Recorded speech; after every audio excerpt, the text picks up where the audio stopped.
The Lord is our shepherd, I shall not want. He maketh I lie down in a green pastures. Him leadeth I beside still water them. Him restoreth I soul. Him leadeth I in the path of righteousness for him name's sake. Yea! Though I rasta go walk through the valley of the shadow of death, I can't fear no evil. For thy rod and thy staff them comforted I and I. Who prepare a table before I. In the presence of our enemy them. Who anointed I head to no oil. My cup runneth over. Surely. Goodness and mercy. I go follow I all the days of I venny. Me I go dwell in the house of the Lord God Jah. Kremawe, Gromabe, Atela, Exact beer, Tana Istalina Bashante, Shante, Shante. This is the Black Pot, aka Kukushonamo. And here we speak truth to power. Here we don't criticize, but if we must criticize, only on one condition, to build and not to destroy. That is why we keep saying we are in the service of God and country. This is where we speak truth to power. It's the voice of the people, and the voice of the people is the voice of God. Yes, this is the Black Pot. And my name, Blakk RASTA. Now, in every traditional African home, there is a black pot, and each time this black pot sits on the fire, there is something super sumptuous cooking. Ingredients of so many different types, shapes, and sizes, aromas, and even flavors. Put away all their differences and gather right inside the black pot. Be subjected to some good amount of heating. In the aftermath, quality, sumptuous, palatable food is made for the nourishment of the whole family. It brings the family together in unity and harmony. That is what we do right here in the Black Pot. We gather so many different ideas and sieve out the best, which we use for the nourishment of our nation, to develop our people, our continent, our land. This is the voice of the voiceless, the voice of the people. And I want to say thank you so much for coming along. Please pick up our numbers on the screen and do business with us. At the same time, hit on the share button, so that many more people can get to feel this vibration. Yes, many more people can be part of this broadcast. We are live on Facebook and also live on YouTube. Please hit the like button as well, so many more can get to see this. Well, my name is Blakk RASTA, and I want to say thank you so much. Come here! Now, the very first story we are looking at today, out of the 4 stories we have. Number 1.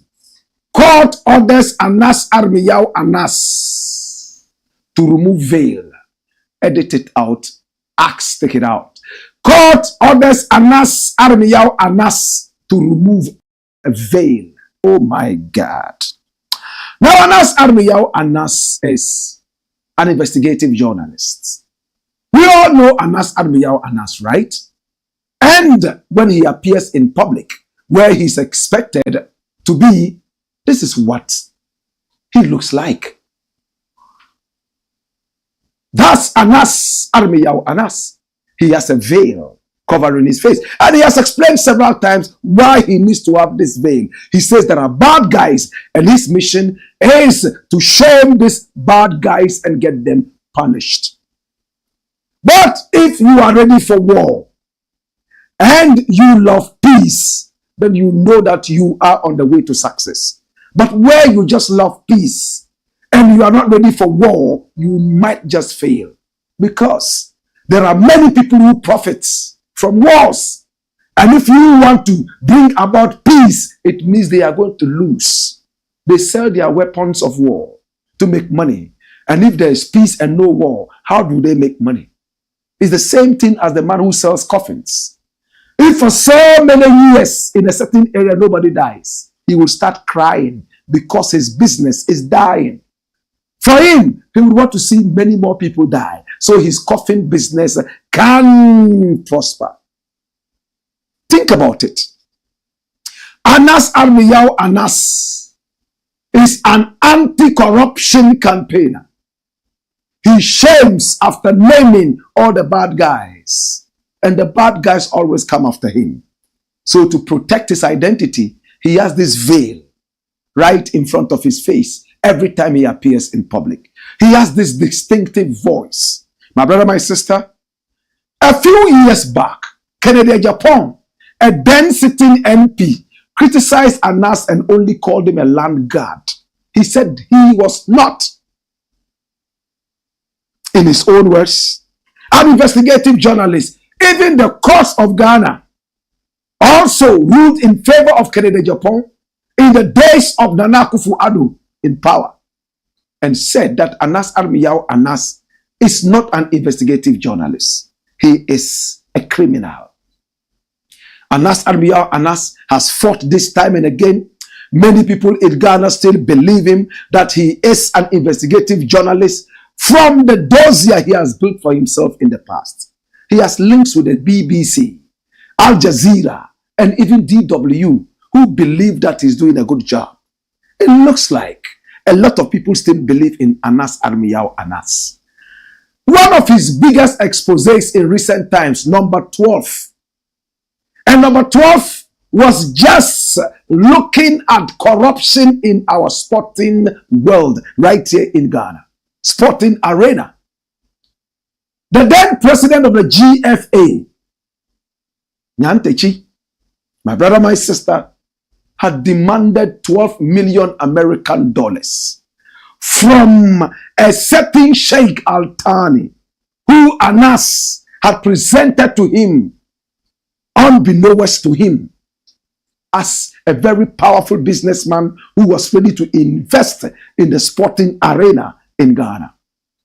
He was invited all the way to Dubai, and this fake Sheikh Al-Thani was presented to him, and we saw him on video saying that he needed at least 12 million American dollars to be able to lay down the foundation for Sheikh Al-Thani to come over to Ghana and control the whole of Ghana.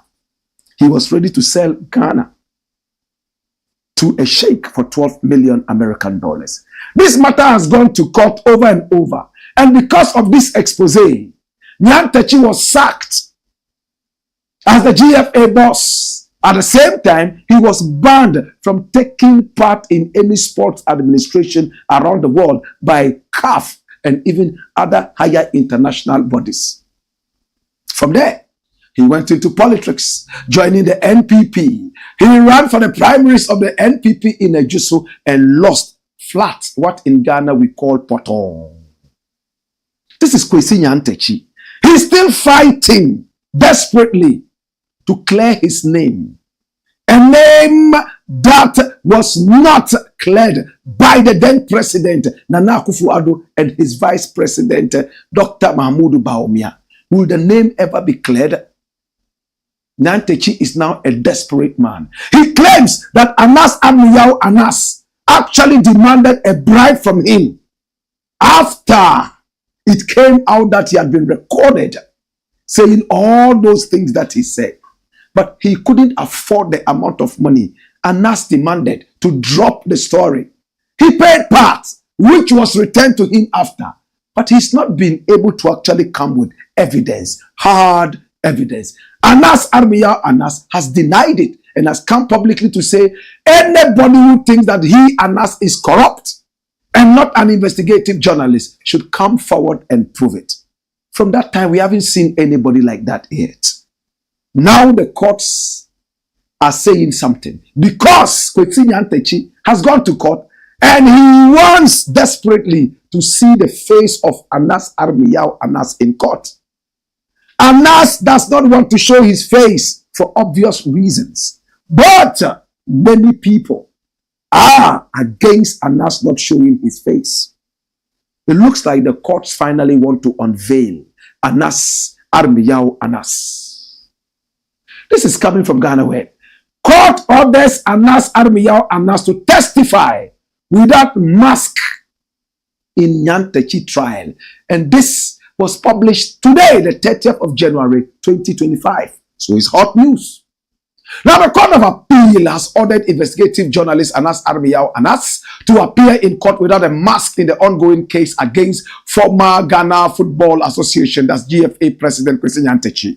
Now, the panel ruled unanimously on Thursday, January 30, 2025, that Anas testifying without a mask constitutionally ensures the accused person receives a fair trial. Now, in the ruling, Justice Aka Buafo criticized the High Court's initial decision to consider granting Anas's request to testify in disguise, despite the Supreme Court having already ruled that the undercover journalist must testify without a mask. Now, the doctrine of stare decisis binds lower courts to the decisions of higher courts, and as such, the High Court erred in revisiting an issue already settled by the Supreme Court. The ruling stated. Now, the panel comprised Justices Antonio Pong, Akabuafo, and Abuaji Tando. According to the ruling, the renowned investigative journalist must appear and testify in court without a signature mask in the state's case against Nyantechi. Now, GFA, the former GFA president, faces charges from Anas's 2018 investigative piece, the number 12 documentary, in which the former football administrator was captured and engaging in corrupt activities, including money laundering and so on and so forth, and even picking money from off the table of Sheikh Al-Thani. My brother, what would the face of Anas do in this trial? Would it change things? Can we not recognize him by his voice? Can we not even do fingerprinting and say that, well, this is the Anas guy? Must we still go by the colonial thing of face? Even internationally, people traveling around the country, the face is not as important as the fingerprint. The face can be changed anytime with surgery, but the fingerprint remains like that. If you try to tamper with it, then you are a different human being altogether. I will not hold brief for Anas, but what will the face of Anas do in this trial? What are the facts? My brother, my sister, but the court say Anas must appear in court and show his face, yet in the same court, cameras are not allowed. But audiences are allowed. Is it not going to endanger the life of this hardcore investigative journalist? Are we looking at his safety? Or are we just interested in some laws that some dead homosexuals gave to us 7 trillion years ago? A lot of the laws in Ghana are so outmoded, so stereotyped, and so old. A cake. My brother, my sister, here we are speaking Latin in our courts. Here we are speaking Latin, yet the Latinos never colonized us. How are we speaking Latin in our courts? Like what you saw, stare decisis, that is Latin. Are we breaking away from this colonial foolishness of wearing wigs on our heads like occultists? I'm asking, what will the face of Aremeyaw Anas do in this investigation except to endanger his life and now make many more people see that this is Aremeyaw Anas and can now come after him? Again, much as we are encouraging the safety of Aremeyaw Anas, we must look at the other side. Anas can also hide behind the veil and do so much injustice. What kind of injustice? Now you don't see his face, so you don't know exactly who he is. So whatever he goes to do, he's still shrouded. My brother, my sister, it is time for us to look at the cons and the pros and ask ourselves, what does the nation stand to benefit if Anas's veil is taken off his face? BBC continues to play his documentaries even with the mask on his face. And this is supposed to be the hallmark of broadcasting. A country that calls itself the leader in democracy is allowing this.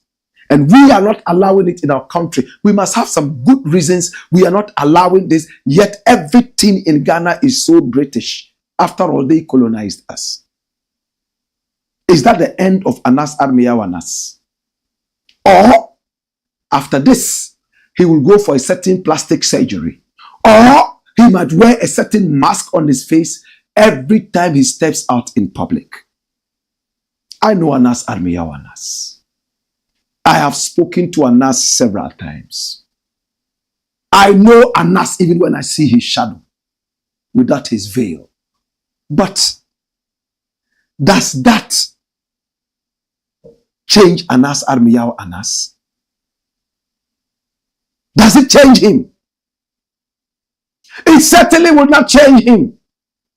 He is ready to show his face to the good guys. But the bad guys are the reason he has this. Is it a chance for the bad guys now to see the face and visit him with harm? Your guess is as good as mine. We will follow up this issue and see how it pans out in court. In the interim, Anas, Aremeyaw Anas, if your hands are clean, then time to go to equity. If I were you, I will go.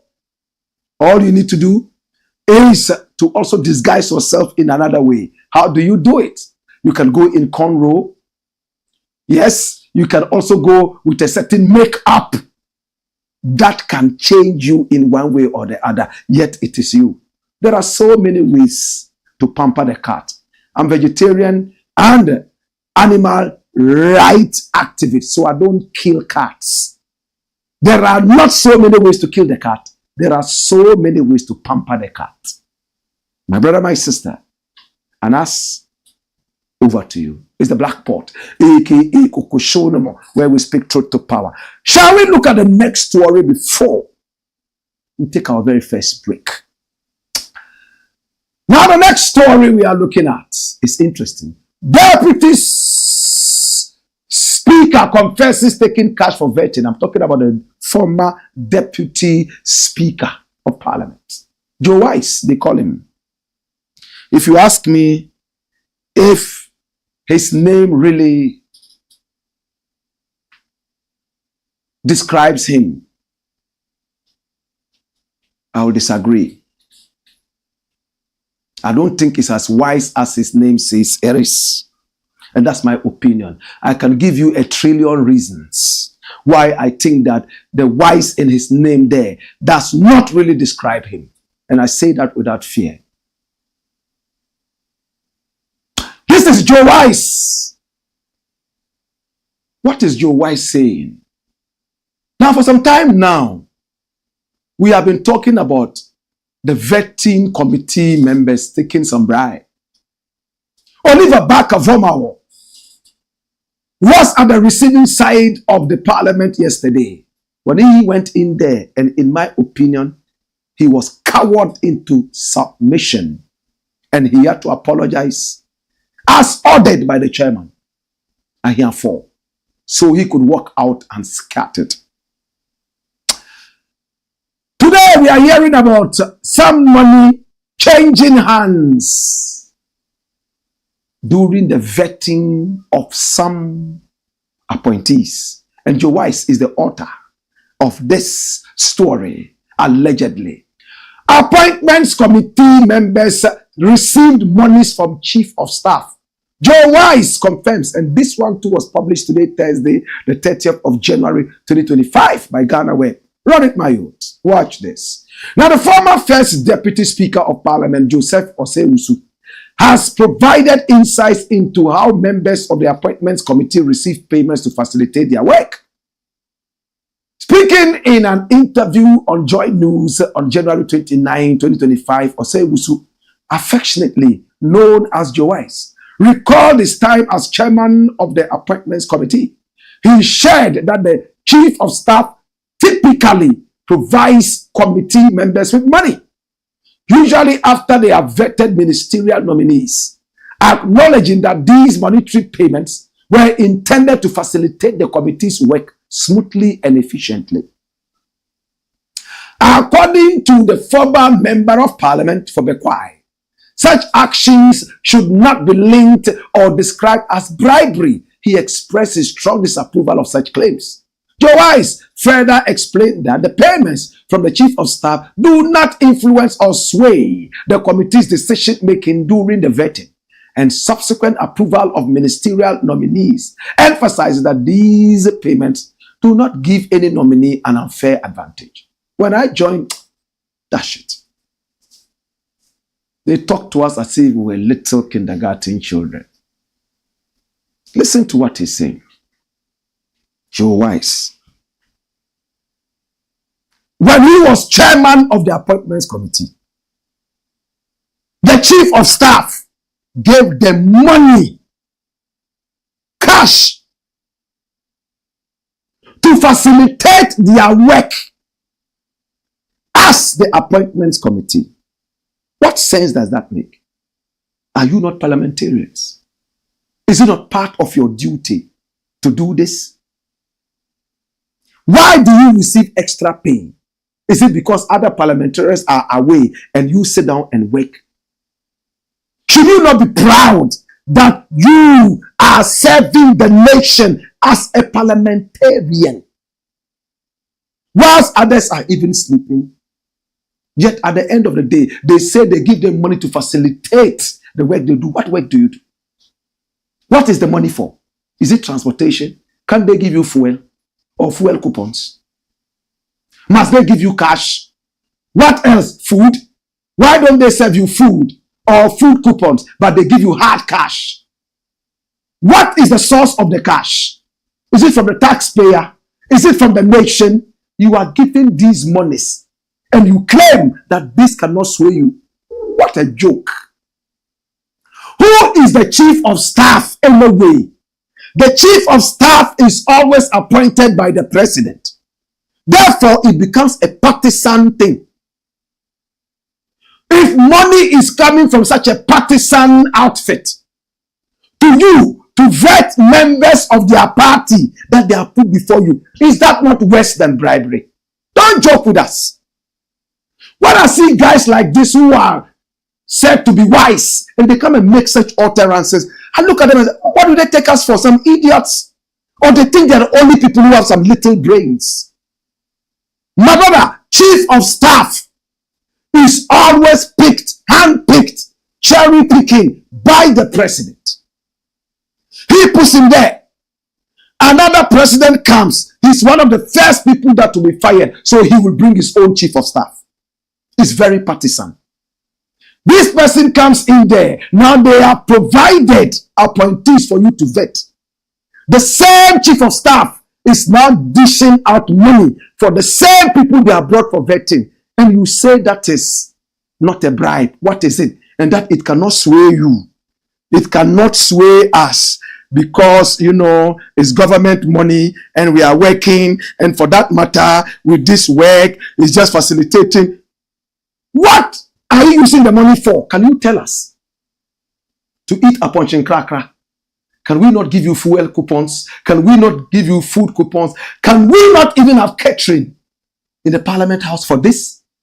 For vetting, would it be wrong to have a special catering session?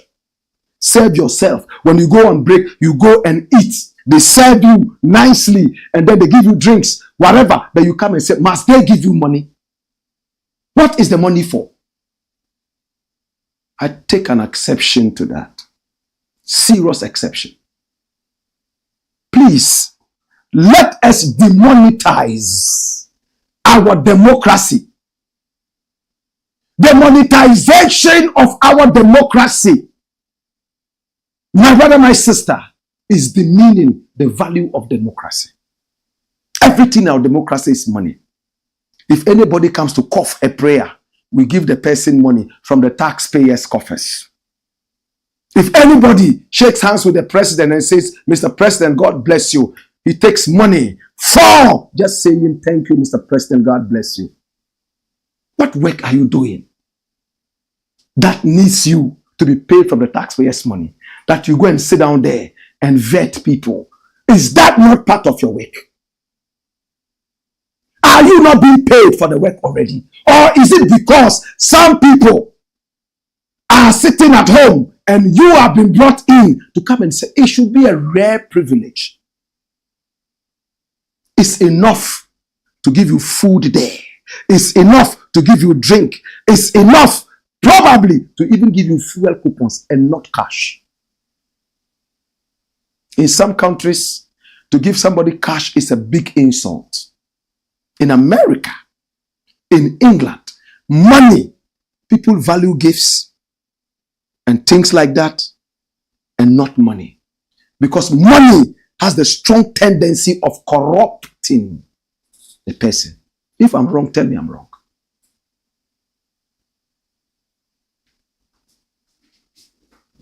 It's like a football team.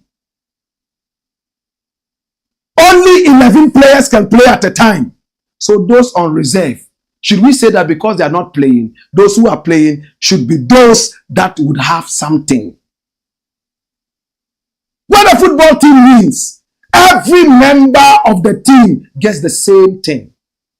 After all, anybody could have been on the field. They are all qualified to be there. But because the game says only 11 can play at a time, we have to choose 11. They have to be privileged enough to say, oh, I am so privileged to be playing at this time. But our parliament house, it's not like that. We pick a few people to come and sit down and vet people, and the rest of them stay away. They get nothing. They are not rewarded in any way. Only these ones are rewarded. That's where my problem is. For me, it's a bribe. Time cry, a bribe. It's the black pots, aka Kukushonamo, and here we speak truth to power. What do you think about this? Let me know in the comments segment. Hey! Hey! Whoa!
It's the black pot, aka Kukushonamo. And here we speak truth to power. Please share the broadcast, hit the like button, and comment. We will be reading your comments pretty soon, my dear country Ghana. Next to Aremeyaw, Afenyo-Markin begs for protocol. How many of us know Afenyo-Markin? Do you know him?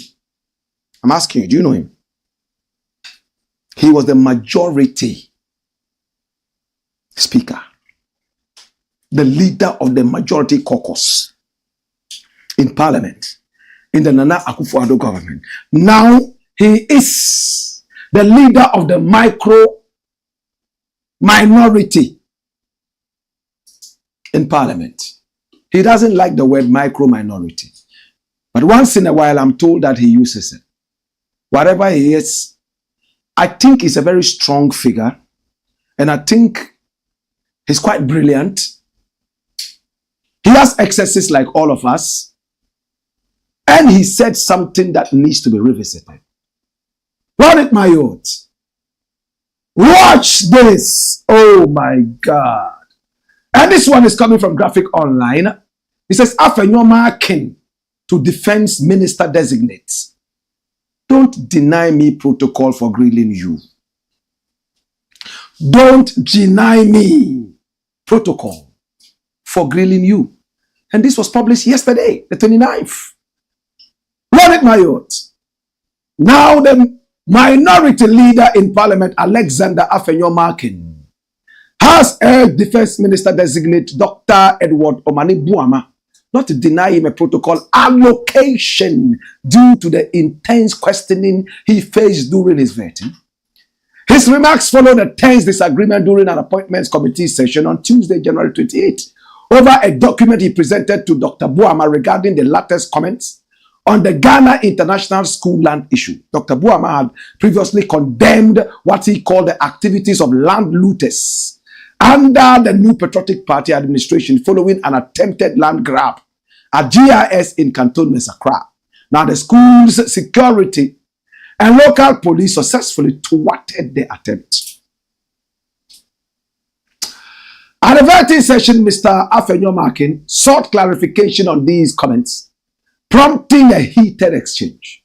Dr. Buama maintained that he believed the matter had been settled and suggested that the incident may have involved an investor acting without government approval rather than being linked to the NPP.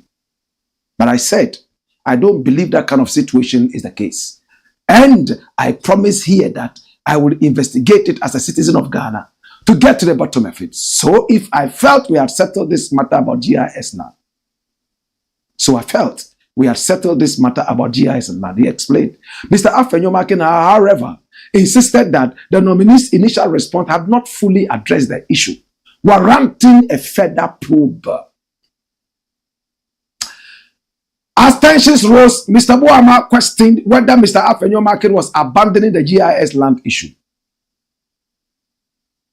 The minority leader retorted, Doctor, if you want to do politics with me, then don't get irritated when we start the politics. Seeking to lighten the mood, he added, let me remind you on a lighter note that the fact that I am grilling you does not mean that when you get there as the Minister of Defense and you are supposed to give protocol allocation, you deny me. He further alleged that members of the National Democratic Congress had previously benefited from protocol allocations more than their NPP counterparts.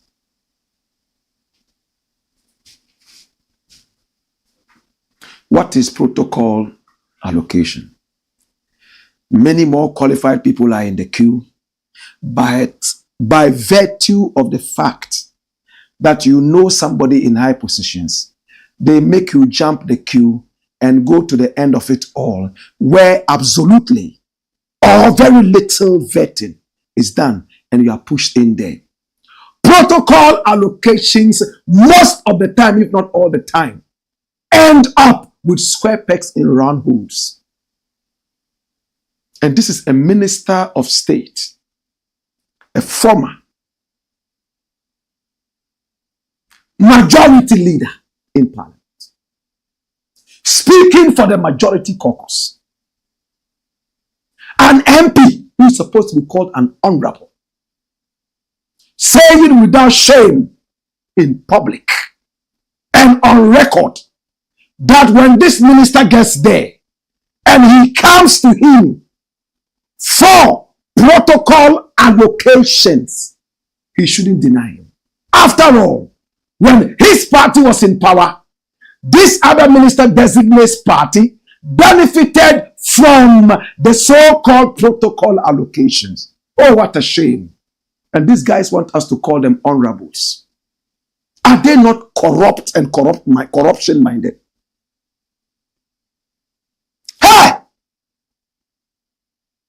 Hey, when I was in power, we allowed you to steal. So, when you get there as a minister, please, when I come to steal with my gang of thieves, don't put any impediments on my way. It's the same thing Afenyo-Markin has said. That's protocol allocation. It's foolishness. These are the guys who we are put in power to defend our nation. Common sense is out. And listen to the nonsense is they say. If you want us to do politics, we will do the politics, but don't get irritated when we start with the politics. You see why people say politics is a dirty game? And then you are happy to say that your profession is politician. Why should politics irritate you? Because you don't speak the truth. Because you want to cut corners. Because you are not being loyal and honest with people when you do politics. If I'm lying, please say I'm lying. You see these guys who have been put there. Afenyo-Markin speaks like a parrot. Bag, bag, bag, bag, bag, bag, bag, bag. I admire him. I will not lie to you that I admire people who speak their minds. But when they become silly, we need to draw their attention, because somebody who talks too much makes a lot of mistakes. The Jamaicans have said it several times, chatty mouth, stoop too low. He must get a blow. When a man talks too much, he ends up stooping low. To bring him up to that level, give him a blow. That's the blow we are giving. The Jamaicans have a saying that he that learns to keep in mouth, in other words, if you learn to cover your mouth, you shall live long. Ukata wanua, ubenyine ache, na ukasa bebrea, wow, jejereji. I am very disappointed. Hey, you are here to do politics with me? If I start a politics with you, don't be irritated. Hey, me, I'm a king of politics. But to remind you, when you get there and I come there, don't deny me protocol allocations. Well, it's food for thought for all of us. It's common knowledge from the vineyard, from the grape vine. Protocol allocations. Ministry of Defense. Ministry of Defense. Oh, when we win power, all these people will let you join the police. Oh, all these people will let you join the army and all that. They are no longer looking at the qualification. They are no more looking at the passion to be police or soldier. They are just putting them in employment. In my country, it's no more about the passion to serve. It's the passion to eat. Can somebody write it down? In Ghana, it is no longer the passion to eat. I beg your pardon. The passion to serve, but the passion to eat. Let me put it properly. In Ghana today, the passion to serve has made way completely for the passion to eat. Edidifo, ejumayefo, yinaira. Waka wana hopeze ban, or zizi. In Jamaica, we call them nyame, or zizi. If the Bible had not been written yet, we would have had Ezizifu 1, Ezizifu 2, Ezizifu 3, up to Ezizifu 10, the longest book in the Bible. And the setting would have been Ghana, not Israel. It's a shame. Member of Parliament says he will come for protocol.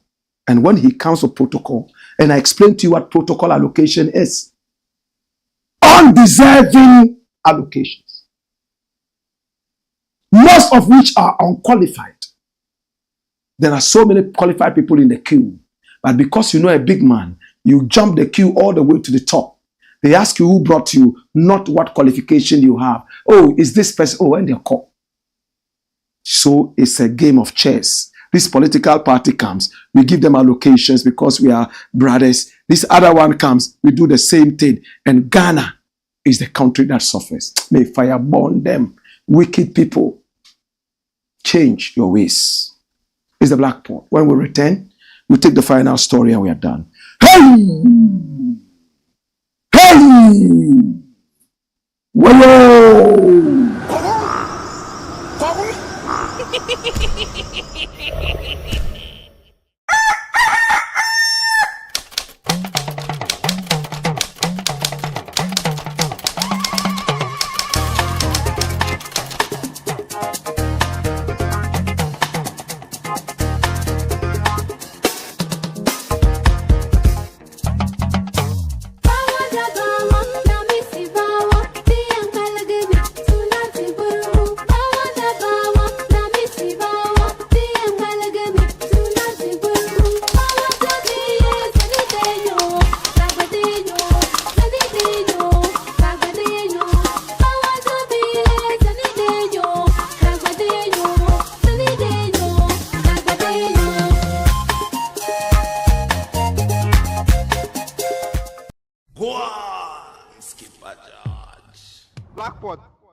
It's a black pot, aka Kukushonemo. And here we speak truth to power. Shall we look at your messages? All right. Zacha Emmanuel, aka Governor from Wusuta, says, first in class today, Daddy. How do Isaka says peace and love and harmony? And he says, Black Rasta, your voice. Chant it loud and tell them. Faisal May Al-Qur'ani Jr. says, good evening, Black. Listening live from Medina Zongo. Allah is with you. Keep the fire burning. Respect to my darling. Says, greetings to all patriotic citizens doing the watching. And Black Rasta, greetings to you as well. But is it right for Anas to unveil his face to public now? This is a question for the gods. Raham's Empire TV says, God bless you, Black Rasta, and your team. Keep up the good work. Francis Ampim says, come here. You think so you do wise. Woyoy. More fire. Black, thank you for the good job from Madagana. Please join me. Let's uplift the image of our country. I beg you. Now, about Pyramid says the goal is to rewire the mindset of the average Ghanaian. The way forward is attitudinal change. And that said, the great Kwame Nkrumah made it clear our biggest problem right now is attitudinal. We must change our attitudes now, he said. Oscar Pendragon says, speak truth to power, Black. Wayoy. James Mawunyo Yevu says, good evening, Black. Wayoy. Watching you from Tamale. Respect. Now, Bon Pyramid comes back to say, President swears in Constitutional Review Committee. How sure are we that this committee will not end up doing the bit of the appointee and not the will of the people? Well, Mahama has made it clear that there are too many powers for the executive, the president. For that matter, those powers must be streamlined and cut down. That alone shows a lot of goodwill. And again, in less than 2 months, is it up to 2 months? Less than 1 month after he's taken office, he set the committee. I think it's in good faith. Flip it, my youth.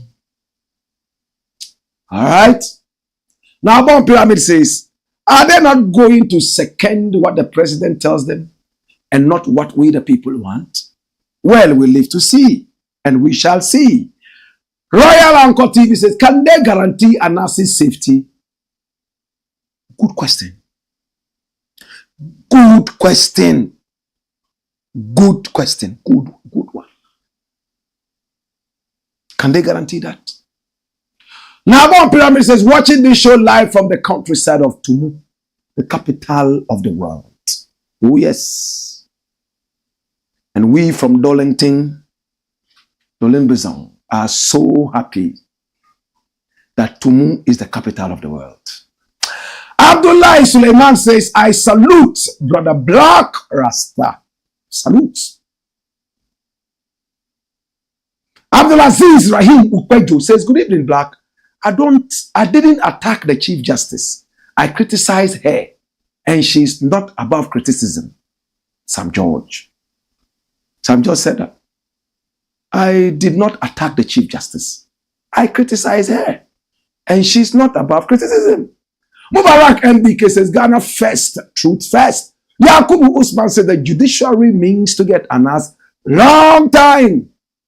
All right, so what he's trying to say is that the judiciary has always meant to get Anas. All this while, because of his expose of the judiciary some time ago.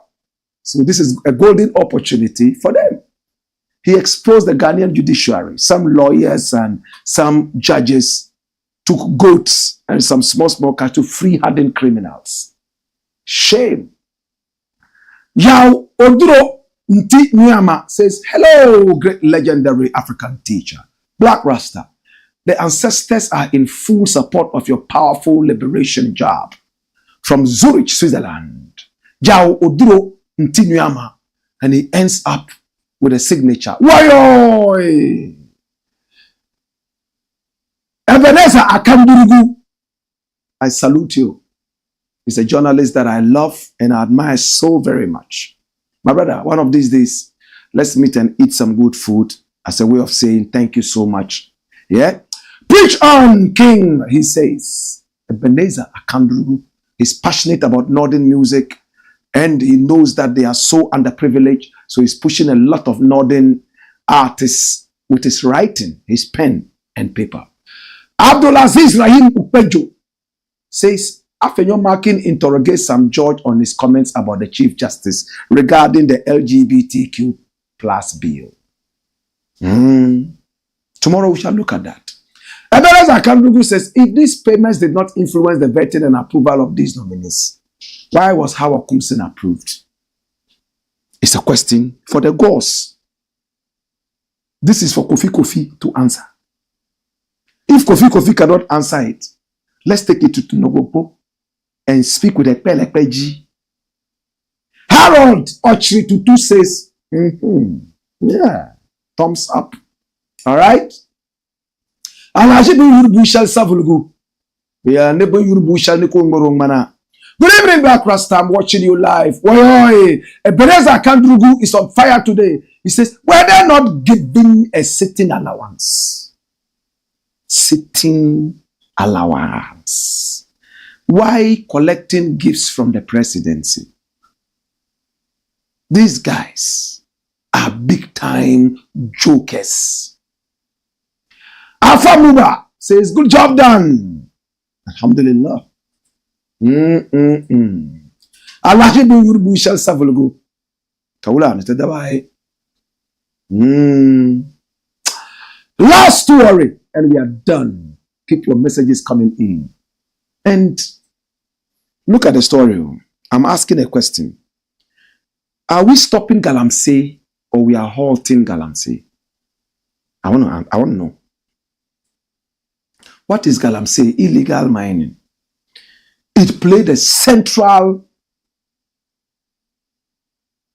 pillarical, backbonic role in our elections. It was a pillar. It was a backbone. In fact, the NPP showed a lot of mediocrity and senselessness for patriotism during the elections. Hey, Galamsey, we ain't jano and then jano ochna. Remember why ye? Omuka sebe yesa na ya jana ko kasho omuso omunja Galamsey no. Na omunfa hona yandusi elections no omundi elections no. Baby, ye jai Galamsey no then jano ochna. Such sick minds. Sick idiots. I love to use these words on them because I'm frustrated. They don't love this country. Look at that guy with a pot belly standing there. He's full of lead and mercury. Soon he's going to die.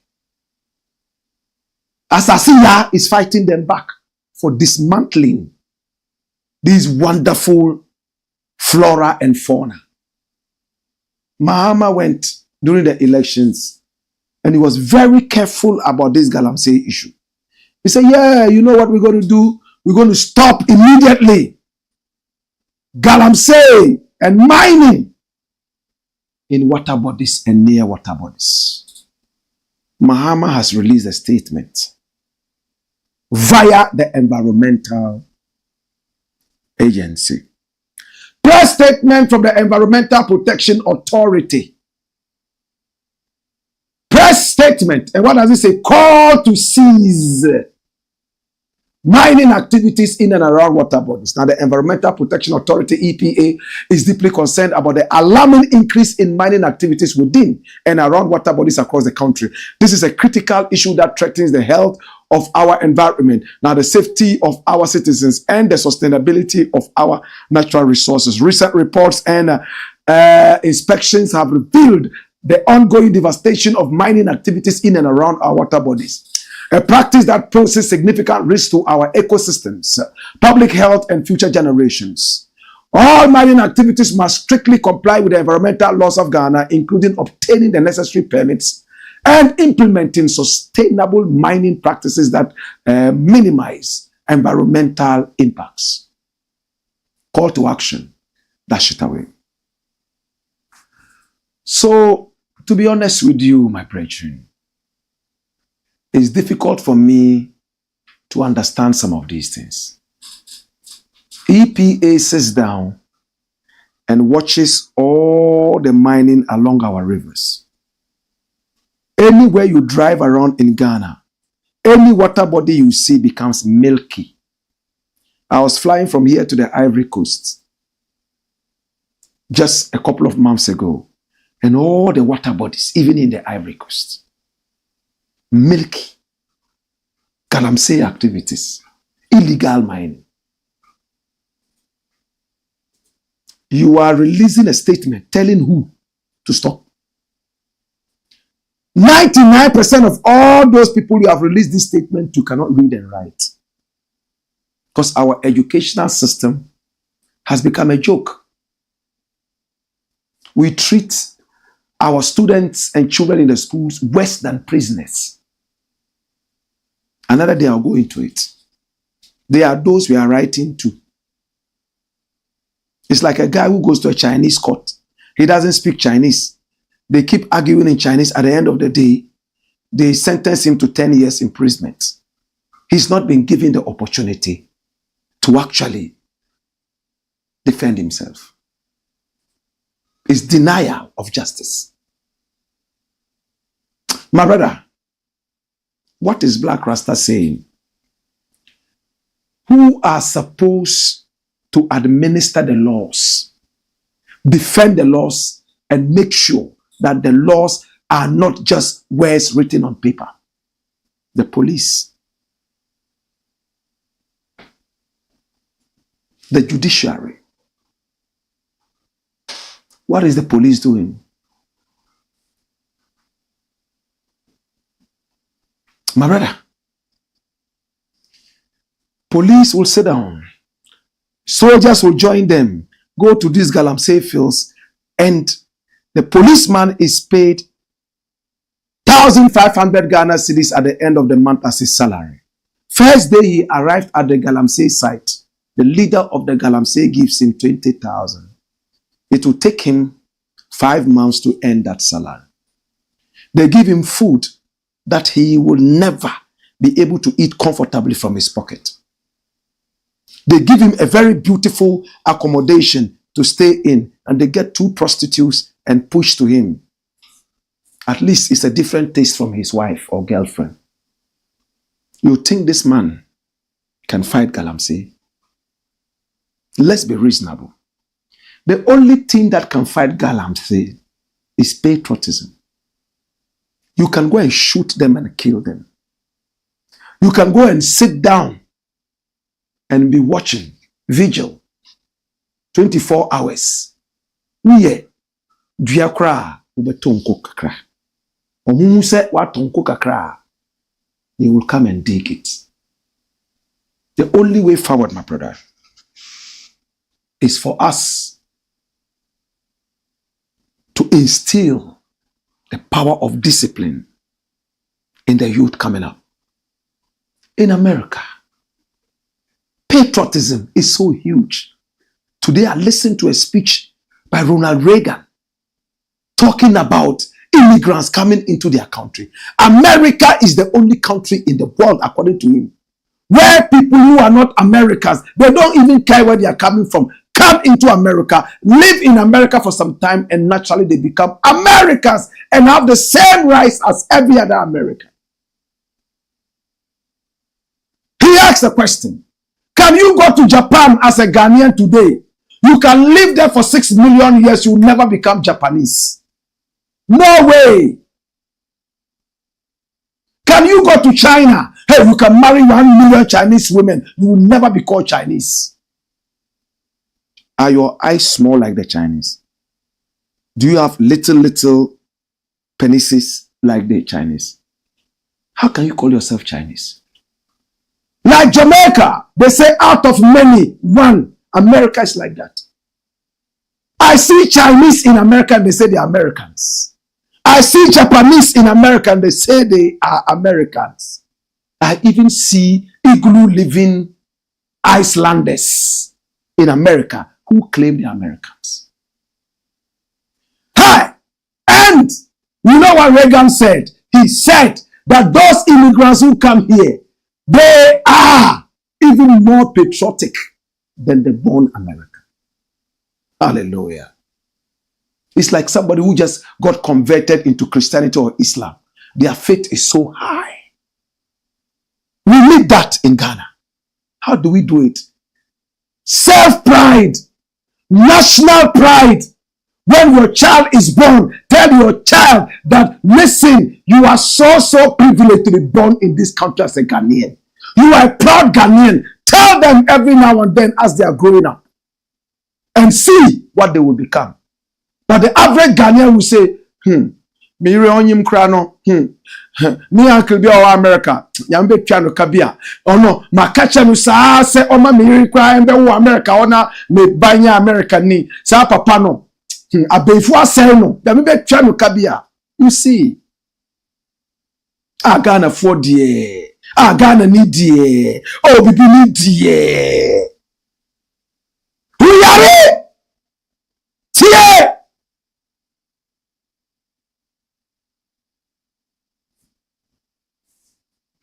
Why are you not proud of the country? Is it because of the Afenyo-Markins? And all those guys who don't mean well for democracy? There must be a new revolution, my brethren. A new revolution of hungry people who are ready to take over. Not bourgeoisies with pot bellies who have overeaten and drank too much alcohol. Therefore, they are just giving us worse. Start telling your children that they are blessed to be born in Ghana. Tell them how special it is for them to be Ghanaian. Tell them how sweet our food is, from banku to fufu and all that. Hey! Within the next 5 years, you'll be shocked what results you will get. Do you know how impactful the young pioneers were in the days of Kwame Nkrumah?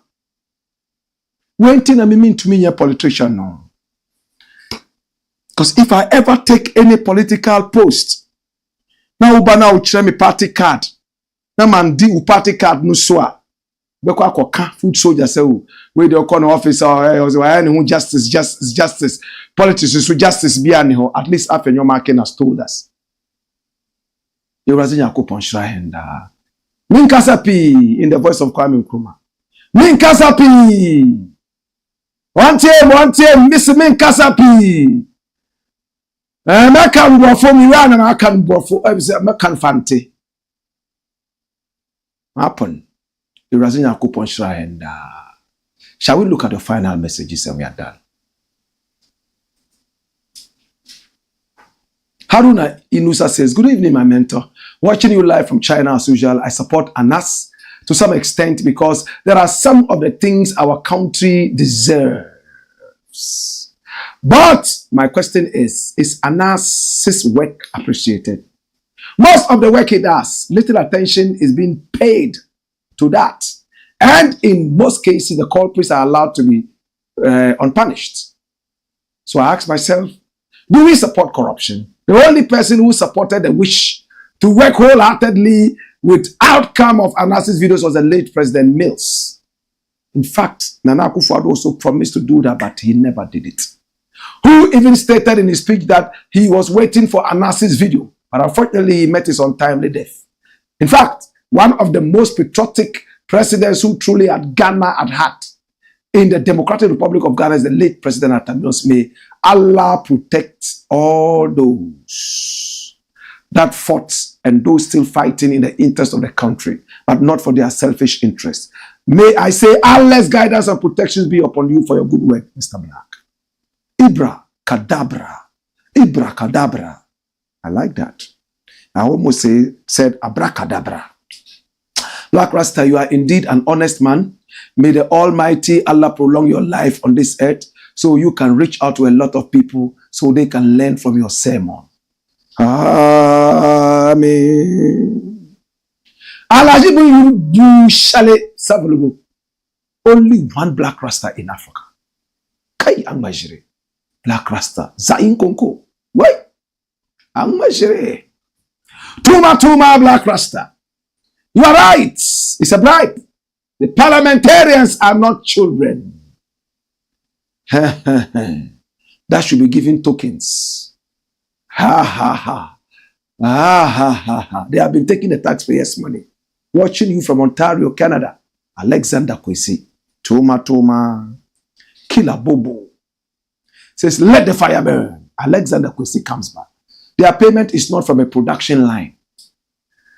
That whenever there are people working, it makes profit, but rather from Ghanaians. Shame on our politicians. We shall suffer. Abdullah Suleiman says, truly, Ghana is turning to a banana republic. Did you make a mistake? Did you say banana or plantain? Or maybe cassava? Mohammed Banshewa said, "Raw me general, run it now. You come here. You think say you day why? Dash it away and bring me the next story." Why? Signed MC Scorpion inside a Shyman. Junior Wally says, so this is our late President Kwame Nkrumah's Ghana. Wow, Mother Ghana. Kojo Wanfu says, by Anas removing his veil, does it diminish the wrongs that the people he has exposed, the wrongs done by the people he has exposed? All right. It's very hot in here. Air condition, no see what I say. Until be fixing here. Until on fan check kakra. If you am I sweat kakra on fan cham. It's all in the service of God and country. Right? I love you. I appreciate you. Do business with us. And our numbers are rolling on the screen. Please do business with us. And remember to stay patriotic. Ghana needs you. You were not born here for nothing. You were born here and you belong here, protect here, and make here what here is supposed to be. I love you. Hey! Hey! Whoa!